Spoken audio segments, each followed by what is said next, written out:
السلام علیکم ویورز، امید ہے کہ آپ سب خیریت سے ہوں گے۔ تو آئیے اپنے پروگرام کا آغاز کرتے ہیں۔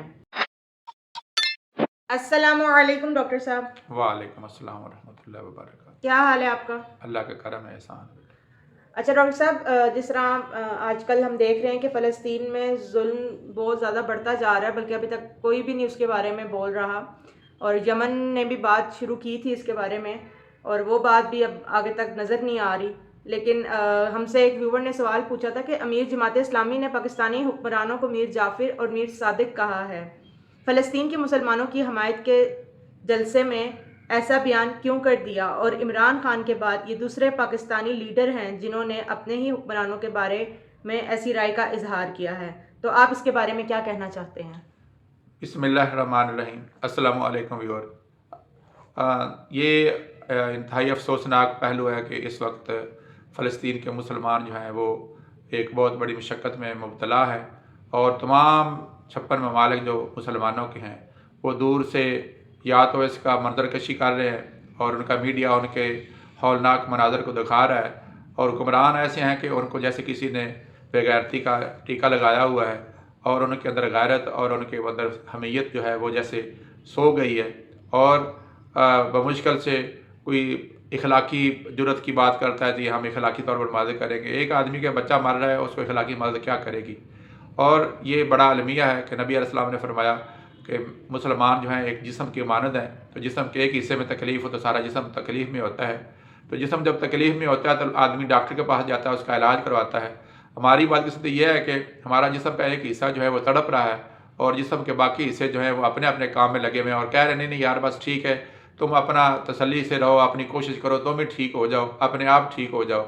تو مسلمانوں کا بڑی بدقسمتی سے یہ حال ہے، اور اس کے اوپر جتنا بھی افسوس کیا جائے کم ہے۔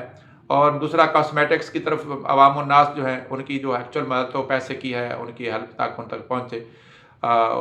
یتیموں مسکینوں کے جو دکھوں کا علاج ہو سکے۔ اور دوسرا اپنے حکمرانوں کے اوپر دباؤ ڈالے نہ کہ میک ڈونلڈ اور اس طرح کی چیزوں کو توڑ پھوڑ سے اور اپنے ہی کاروبار کو تہس نہس کر کے کوئی اس کا فائدہ نہیں ہوگا۔ اب آپ کا بیٹا سوال کی طرف میں آتا ہوں۔ جماعت اسلامی کے امیر کا جو یہ بیان ہے کہ اس نے پاکستانی حکمرانوں کو سب سے بڑے میر جعفر اور میر صادق کہا ہے، تو اس کی ایک بڑی ریزن تو یہ ہے کہ دیکھیں انہوں نے اسلام آباد میں ایک جلسہ کرنے کی اجازت مانگی، اجازت دے بھی دی گئی، لیکن پھر بھی پولیس جو ہے اس نے جناب لوگوں کو گرفتار کرنا شروع کیا۔ پھر لوگوں نے گاڑیوں کے آگے لیٹ گئے، اور انہوں نے ہر طرح کے شیلنگ اور ہر طرح کی جو پولیس کی دہشت گردی ہے اس کو برداشت کیا،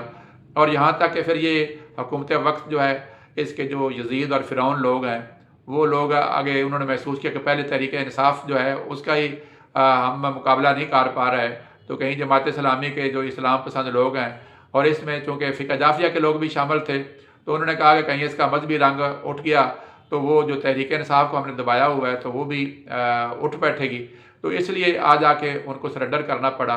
اور جس طرح کے جماعت اسلامی کے لوگ گرفتار ہوئے، جس طرح کی ان دنوں میں شیلنگ ہوئی ہے، وہ بڑی قابل افسوس ہے کہ ایک مسلمان ریاست میں وہی کام جو یہودی جو ہے فلسطینیوں کے ساتھ کر رہے تھے، وہ پاکستان کی پولیس اور اسلام آباد کی بالخصوص پولیس جو اچھی پولیس سمجھی جاتی ہے اس نے ایسا کیا۔ تو میں سمجھتا ہوں کہ جماعت اسلامی کے امیر کا یہ بیان گو کہ اس کو وہ بہت شدت سے لیا جائے گا اور اس کو برا سمجھا جائے گا، اور کسی حد تک یہ الفاظ بھی نامناسب سے محسوس ہوتے ہیں، لیکن غداری کیا ہے؟ مسلمان کا اگر خیال نہیں کر سکتا، اور پاکستان کے حکمران جو کہ ایک ایٹمی طاقت ہے، اگر وہ بھی اپنی شدت کے ساتھ اپنے لوگوں کو موٹیویٹ نہیں کر سکتے، ان کو کم از کم یہ تو کہہ سکتے ہیں کہ ہم آپ کو فیسیلیٹیٹ کرتے ہیں، آپ آئیں اپنا احتجاج کریں، تاکہ قوموں کی برادری میں ہم یہ تو کہہ سکیں کہ پاکستانی جو لوگ ہیں وہ تو سڑکوں پہ بھی نکلے ہیں، انہوں نے جو اپنا احتجاج ہے بھرپور کیا ہے، اور ان کے بلکہ لوگوں کو موٹیویٹ کرتے کہ وہ صدقات اور خیرات کے ذریعے وہ فلسطینی مسلمانوں کے لیے امداد اکٹھی کریں، اور پھر اس کو پاکستانی قیادت میں جو ہے وہ آگے وہاں تک پہنچانے کی کوشش کی جاتی۔ تو ایک مثبت کام کرنے کے بجائے یہ ان غیر قوتوں کے امریکہ اور ہندوستان اور اسرائیل کے یہ غلام بنے ہوئے ہیں، وہاں کی تعلیم حاصل کر کے یہ ہمارے حکمران جو ہیں کام تو انہی کی دوستی کا کر رہے ہیں اور مسلمانوں سے غداری کا کر رہے ہیں۔ اللہ تبارک تعالیٰ ان کو سمجھ عطا فرمائے۔ میں یہ نہیں کہتا کہ وہ دلی طور پر ایسے ہیں، ان سے نادانستگی میں اور جو انہوں نے تعلیم حاصل کر رکھی ہے اس وجہ سے ان کے دل جو ہیں وہ شاید مردہ ہو گئے ہیں، اور ان کو احساس نہیں ہو رہا کہ ہم جو کام کر رہے ہیں یہ دین اسلام کی اہمیت اور مسلمانوں کے بالکل مخالفت میں جا رہا ہے، اور یہ ایک غداری کے مترادف بات بنتی ہے۔ تو ہمیں اس چیز سے ساروں کو بچنا ہے کہ حکمرانوں کو بھی ہمیں میرا خیال ہے کہ سمجھانا ہے، ان کے اوپر پریشر دینا ہے، اور اپنے املاک جو ہے ان کو بھی بچانا ہے، اور اپنے ملک میں امن و امان بھی قائم رکھنا ہے، اور کس طرح کے بد امنی قائم نہیں کرنی چاہیے۔ اور یہ عمران خان کے جیسے آپ نے کہا، عمران خان کا اسی حوالے سے ہے کہ جو ہماری ملک میں اگر امریکہ مداخلت کرتا ہے اور وہ کہتا ہے کہ جی یہاں پہ حکومتیں بدل دی جائے، تو پاکستان کے عوام تو اس کو بدلنے کی صلاحیت رکھتے ہیں، لیکن کسی غیر ملک کی خواہش کے اوپر کسی پاکستان کی حکومت کو بدلنا، وہ چاہے میاں نواز شریف صاحب کی ہو،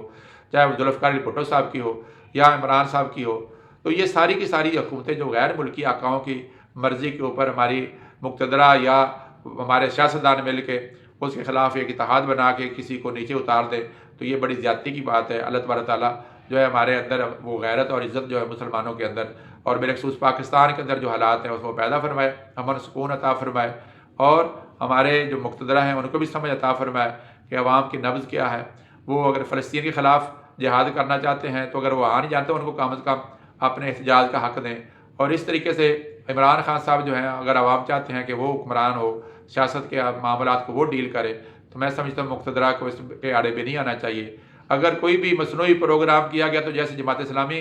کے جلسے میں ایک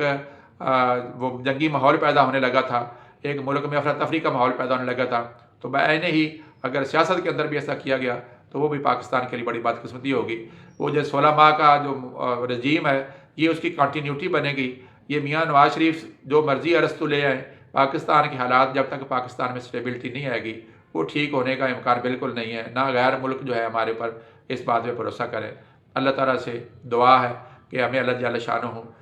ہماری مقتدرہ کو بہتر فیصلہ کرنے کی توفیق عطا فرمائے، اور ہمارے فلسطین کے عوام کو اور پاکستان کے عوام کو ان کا حق جو ہے اللہ تعالیٰ عطا کرے، اور پاکستان میں بھی لوگوں کی حکومت قائم ہو، اور فلسطین میں بھی ان کے عوام جو فلسطینی مسلمان ہیں ان کی حکومت قائم ہو۔ آمین۔ امید ہے ویورز آج کا پروگرام آپ کو پسند آیا ہوگا۔ ویڈیو کو زیادہ سے زیادہ شیئر کیجیے تاکہ اور لوگ بھی اس کو سنیں اور مستفید ہوں، اور اپنی رائے کا اظہار دینے کے لیے کمنٹ باکس میں آپ